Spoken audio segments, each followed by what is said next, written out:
So I wanted to talk to you about something. I was thinking about back in the day, how so many women were the secrets of their husband's success. Do you guys know? Not as much today, but back in the day, the woman you married, right? It still is today, but there's a particular reason. The woman you married could literally be the reason why you leveled up. Still today, but not so many of us are practicing this art. So this secret weapon is a feminine art, right? And it was really women who stayed at home, actually. They weren't even going outside of the home. They were stay-at-home wives. This is like in the 50s, in the 60s, even in the 70s, even in the 80s, right? They were stay-at-home wives. If they worked, here and there. It wasn't about how much money, but there was something that they were really, really good at that really allowed them to elevate. It is also the same tool that single women used as well to elevate. So whether they went to college, whether they didn't go to college, didn't matter, right? If they understood this particular piece, they were able to change not only their status in life, but the status of generations after them.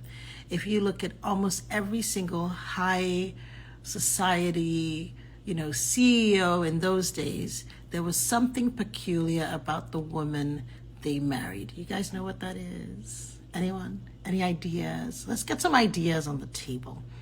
A particular skill that they would all have. That if you have it today, it still matters, but we don't really think about it as much anymore. Anyone? Any ideas? So let me paint the picture for you, right? You would have a man who wanted to influence. Thank you, Miss Stacy. Influence, yes. Influence, it was definitely influence, and they gained it through a particular thing, a particular way of being, right? Because right now we live in a different world, social media, etc., but it still matters here. It still matters here. But in those days, a husband would say to a wife, I really want to meet this person, or I just can't figure out, I need to get this investor on board. I need to, cozy up to my boss. I just need to move the situation. I need to change. I need to get him to like me. I need to get some influence, as Stacy said. And the wife would say, oh, sure, I know what we can do. How many people know? This is old school things they would do. A lot of women still do this today, right? But she would often, and this is like the Esther strategy, she would often say, why don't we invite them to dinner? Why don't we have them over for dinner? We'll have a party or something. She would put together a social experience, right? And if she came over for dinner, and there are many husbands, even till today, right, that the women that they have on their arm are so gifted in the art of feminine conversation and they're socially intelligent, and they understand how to connect with people and how to make them feel loved and seen and heard and valued. There are so many women that because of how they are, their husbands are elevated. In fact, in my personal opinion, no shade to Barack Obama, but how many of you fell in love with him more because of Michelle? Michelle is clearly an incredible asset to Barack. Not because of her Harvard Law degree. Yes, that does help to know that she's such a smart woman, but because she's socially savvy. Because she can, when she has a conversation with you, because she's charismatic.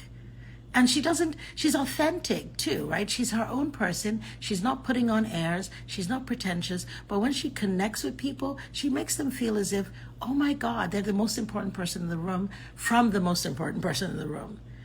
People love, and Barack knows that Michelle is part of his success. Massive part of his success. And that's why I say it's the feminine art. Because there's a particular way there's an edge we have in this area. It's a natural edge we have, but many of us it's almost a forgotten art these days. It's a forgotten art. I was having a conversation with a she's Gen Z, I think Gen Z. And I understand how annoying it is when people say, you should smile as a woman. Like, why don't you smile? Because she was talking about how women are always told to smile. I said, I get it. I totally get it. But I was like, but you know, smiling is very powerful. It's not, you're not smiling for other people. Like when I walk into a room, especially when I don't know anyone, I might feel uncomfortable. I might feel unsure, but then I smile and I take command of the room. And I smile and I have a particular expression on my face as if I know something no one else knows.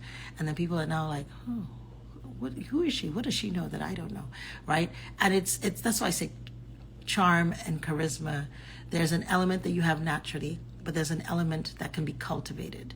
In fact, in the masterclass, the workshop that I'm having, March 18th, we are going to be cultivating the art of communicating with charisma, because a lot of people are great communicators, or at least they think they're great communicators.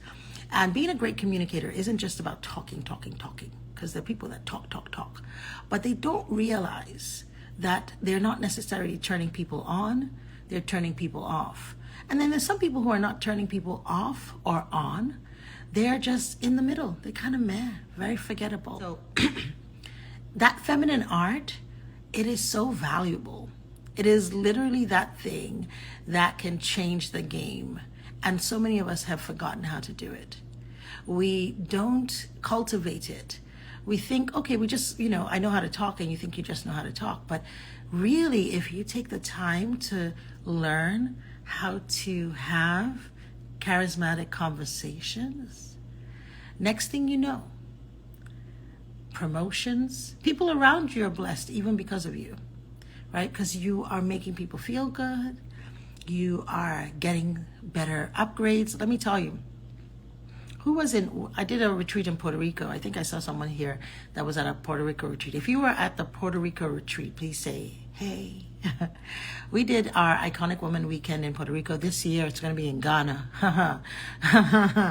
When I tell you, Ghana is next level. I'm going to tell you guys all the details about Ghana another day, but this year we're going to be in Ghana October 13th to the 22nd. It's not just a weekend, obviously, because you're coming from so far away. We want to make sure that you have an extraordinary experience. I have a lot of incredible friends in Ghana who are opening their businesses and their hearts to you. And so let me tell you, you don't want to miss Ghana if you can. We're going to open up tickets actually this week. Well, it's Friday, but we're going to be opening up tickets in the next couple of days because they're just finalizing the website for us. So let me tell you. Now, we were in Puerto Rico, and I had a regular room, I was facilitating the retreat and all that. And then I meet the GM of the hotel. So we're just, I see this gentleman on the elevator, and he starts talking to me, and I start talking to him, and we just start talking. I'm like, hey, and he tells me, oh, I'm the GM of the hotel. I was like, oh, wonderful. He's like, so how's your stay been? I said, it's been good. He says, what can I do for you? I said, well, you can give me the best suite in the hotel. That's what you can do for me. And he says, you know what? The best suite is taken, but I'm going to give you the second best suite. That is an exchange that happened from just a few floors on the elevator, and I was in the second best suite in the hotel. And those people who were in Puerto Rico can testify that after the retreat, so many women came to my suite afterwards, and we pretty much had a prayer session. We had an upper room session in that suite. Now, I tell you, I have always been good. I'm a good talker, gift of the gab, but I didn't always understand what charismatic communication really meant and how to have a charismatic conversation. Some people have combative conversations or competitive conversations where there's, constantly one-upping and things like that. And the person may leave there thinking, yeah, you're smart, but they're not really enjoying you. But when you understand the art of this, it is a game changer. Okay, so positive circles. Let me read your comment. The other day, my husband thanked me for really bringing warmth to conversations when we are together. I love that. We got a really good deal on a home. There you go. Because I connected with the buyer over family talk and decor. Thank you. Great example. Trauma says she had a similar experience. Yes, I believe that. Great example. Great example. This is almost getting to be a forgotten art, because we have gotten so used to everything being quick, quick, quick.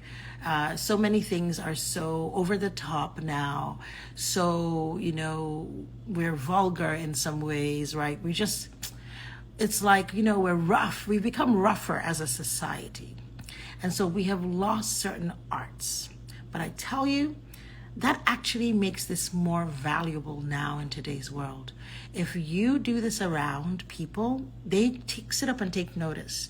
Often they don't even know why, but it's because you're different. Because people are so quick now. So, everything is so quick, fast. No one takes the time to see the individual, to say hello, to greet, to ask how they're doing, to show compassion, to show concern, there isn't that feminine flourish, which is another thing. So in the art of feminine, communicating with charisma, I'm going to be sharing with you a number of things, including what we call feminine flourish, that you can add to your conversations that make it so much more exciting and joyful, right? Because you can have a basic room, or you can have a room that is beautifully done. You can have a basic conversation, or you can have a conversation that is memorable, that makes the person feel good, that makes the person say, you know what, I really want to keep talking to this person. I really want to connect with this person. Allison says, this is truly my superpower. Yep, good for you. Yes. So and for me, right, I can relate to that, right? Because you have an authenticity about you. You're really genuinely interested in other people, even when it is your superpower, right? Because I can relate to that too, right? Because for me, I have a natural presence. Allison, I'm sure that you can relate, right? You have a natural presence. Then it's actually valuable to me to cultivate it even further. A lot of us, when we have something that we do well, we say, I do it well, and then we think, okay, that's good.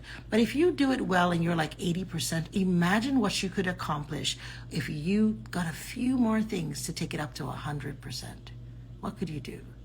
So whether you are struggling, whether you're someone who really isn't great as a conversationalist, you're not good at it, and it makes you uncomfortable, you're shy, you're just not really good at it. If that's you, you definitely want to be in the class, because this is a skill everyone needs. If you are really good at it, you think you're really good at it, you definitely want to be in the class, because if you're really good at it, you take it up to 100%. Some people have, you're good at sharing your opinions, but the other day I talked about turn-offs that many of us don't even realize that we use. And I talked about how some people have developed an oppositional conversational style, where they are constantly opposing the other person. They don't know. Most people that do this don't actually realize that's what's happening.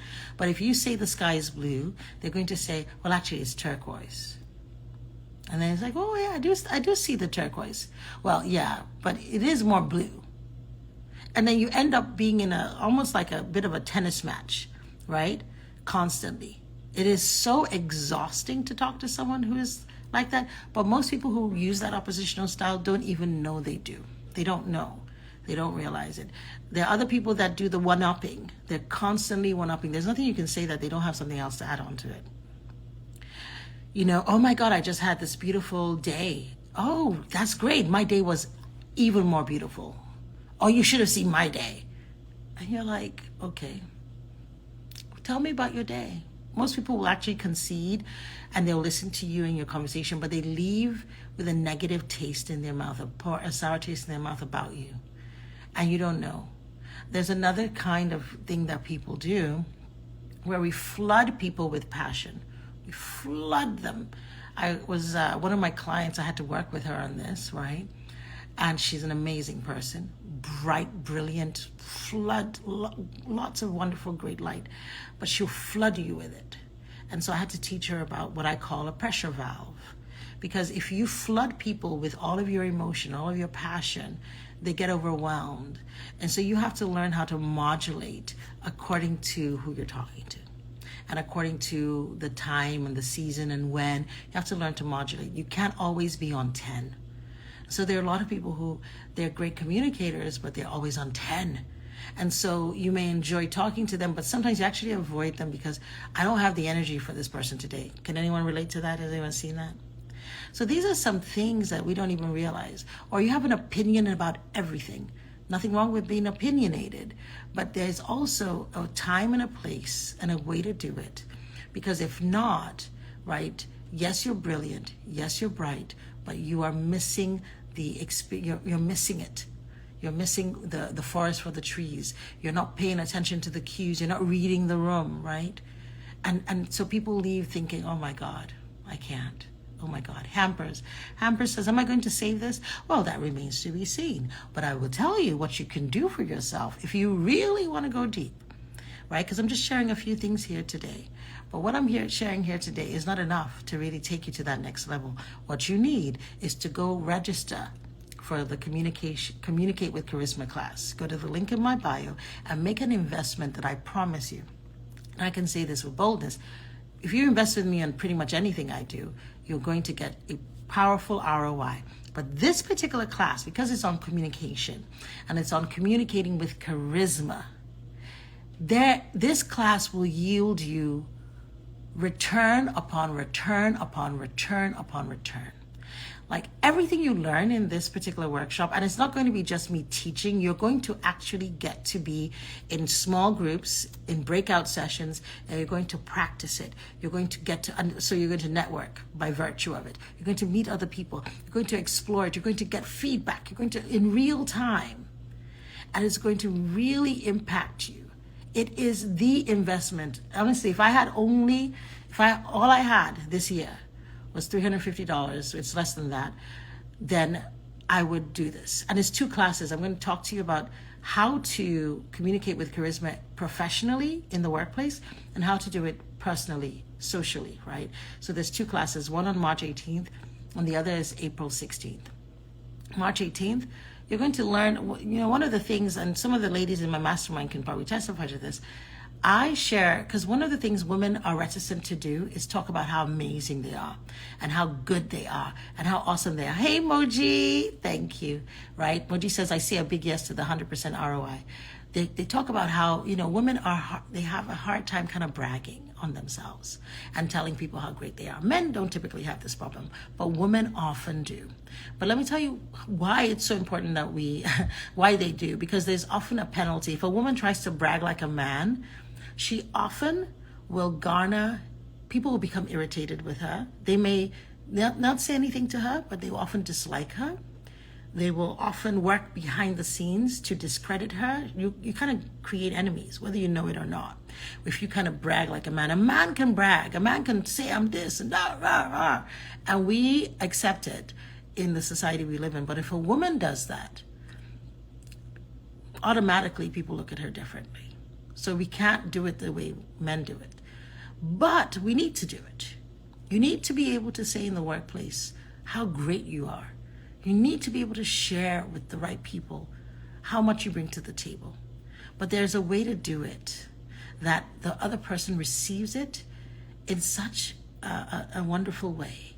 And they see you even more positively. They get the message how great you are. Yes, thank you. Thank you, Allison. Sakura asked, is there an option to join virtually? It is a totally virtual class. It is going to be online. We're going to be using Zoom. So when you register, just go to the link in my bio and you will see everything. You'll get all the details, kind of how it's going to work. And if you have any questions, send me a DM and my team will respond to you, right? So I really, really highly recommend this for everyone. It's one thing I will say that I have had the opportunity to cultivate over the years. And I tell you, so if you know how to communicate with charisma in the workplace, because a lot of us don't know, and what happens is we start dealing with challenges and we get resentful or we're frustrated or we're desperate, and then we start showing up a particular way, right? And then we get written off because the workplace isn't fair. If the playing field isn't level. We are dealing with gender discriminations, and often we're dealing with race as well. So Black women, we have to be even more strategic. But then also socially, you're going to gain from this Because honestly, a good number of my clients, not a lot, but a good number of my clients come to me not for career, because they're doing well in their careers, they're doing well in their businesses, they're making good money, but they come to me because they feel as if they've lost a piece of themselves in the way that they approach success, and they want to reclaim their womanhood and their feminine back. And many of them feel as if this is part of what's stopping them from connecting with, a gentleman of a certain persuasion, right? They feel as if they're not attracting the men that they want to attract. And honestly, real talk, they understand what's going on. It's true. This is real, because the way we've been taught to pursue success in today's world is very masculine. And masculine is not a negative thing. It's just that it can wear you down. And so you lose some of the pieces of yourself that then allow you to really connect, right? Particularly socially, right? And so one of the things I do with my clients, and I've been fortunate to say, I've had some really amazing results. One of my clients, I went to her wedding, beautiful wedding, lovely. Oh, I was so happy to be there, honestly. She and her husband are just the bee's knees, I guess. They're so good together. They make you love. They make you love.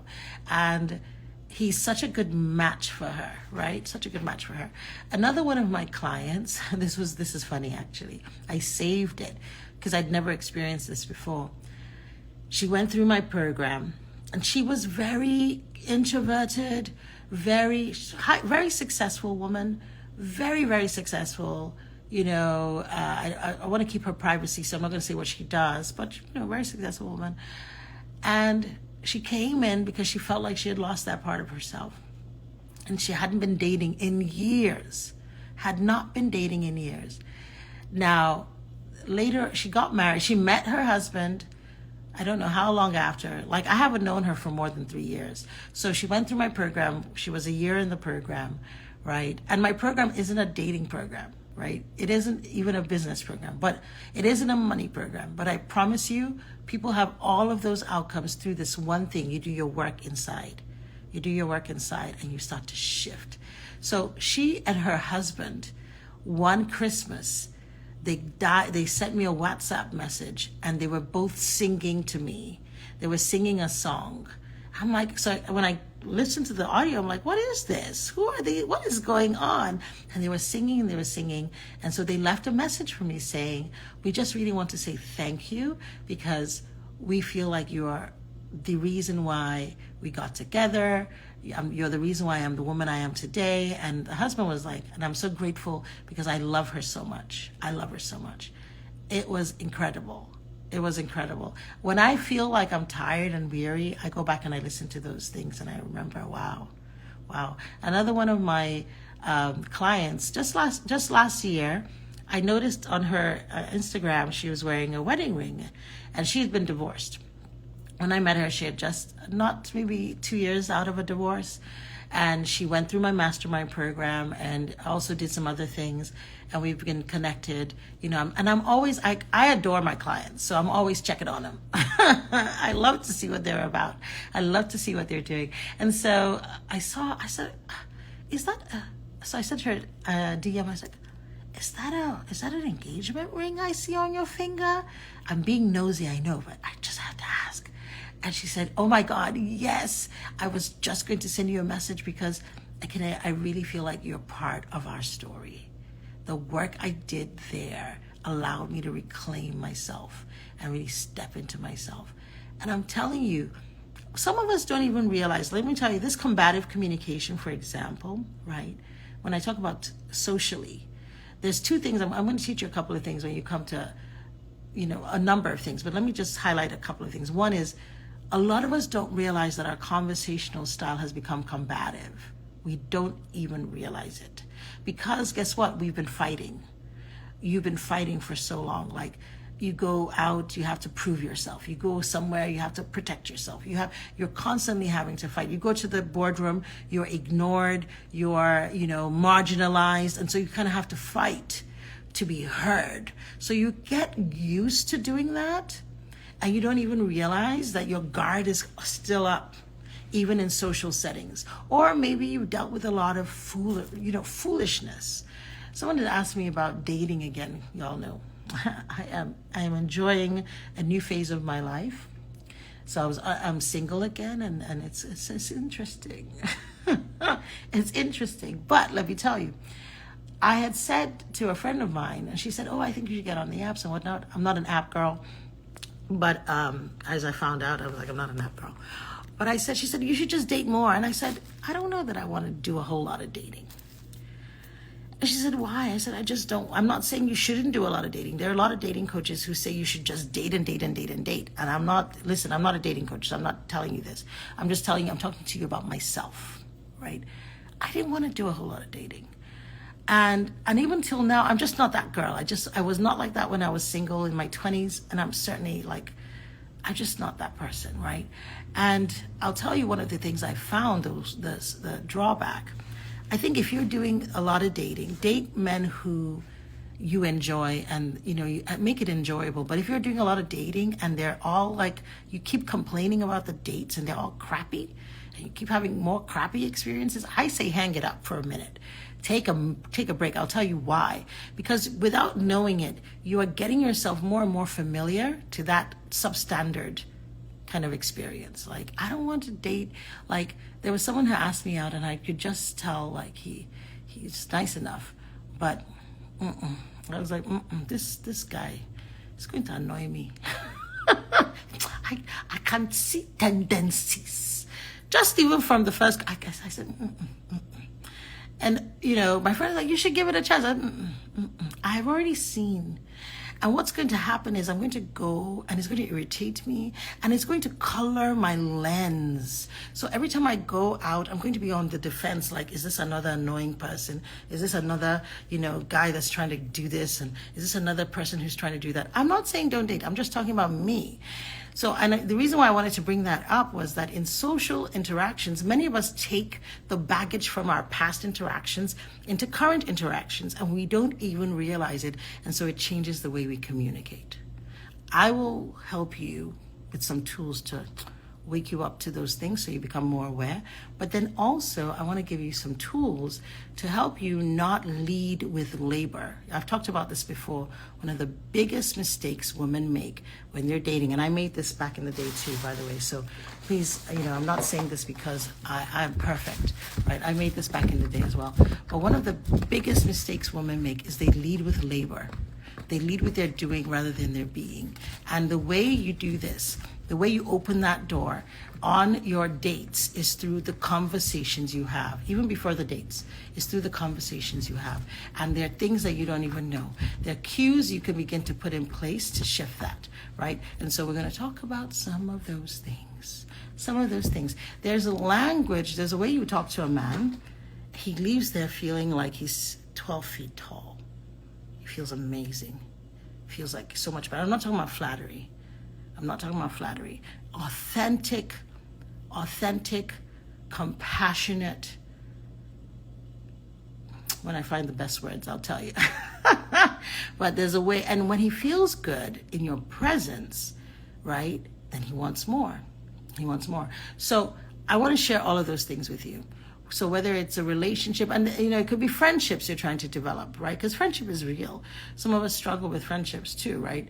Some people want friendship. I'm a pretty insular person. A lot of people don't realize this. I'm extremely introverted, particularly because I do extroverted work.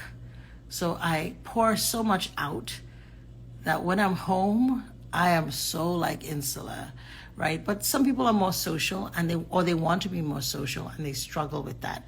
This will help you. So this particular workshop, I'm so excited about it. And like I said, it isn't just, slide after slide. You're actually going to have some hands-on exercises that you will enjoy.